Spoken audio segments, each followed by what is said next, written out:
It was late afternoon in the heat of the day. I sat there sadly, looking over the dirty sewage drainage that I was supposed to sweep, or rather in Kiswahili, Kwashamtaro.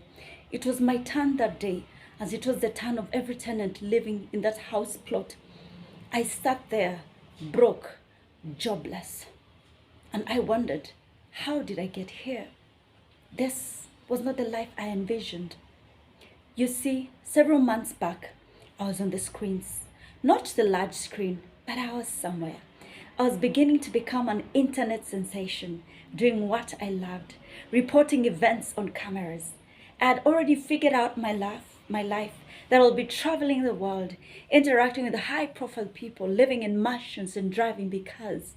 But here I was, far away from the reality that I thought of, far away from the life that I had begun to build for myself. Growing up, I was thirsty for love. Not because I didn't have it. I was raised by two amazing, loving parents. But I wanted a different kind of love. The love that I saw on the movies, that had butterflies, that brought two people together and made their world a paradise. But my mom had told me that I couldn't experience this love until I was done with my schooling. And so I did complete my Form 4, and that was the first thing I ran towards to. Few months or years later, I did experience this kind of love. It was magic in the beginning.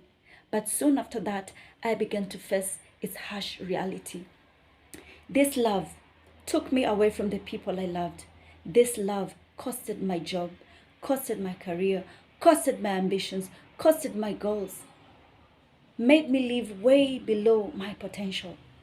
You see, love is a beautiful thing. But when it's matched up with the wrong partner at the wrong time, it becomes disastrous.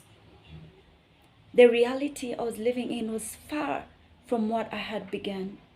And I began asking myself, how did I get here?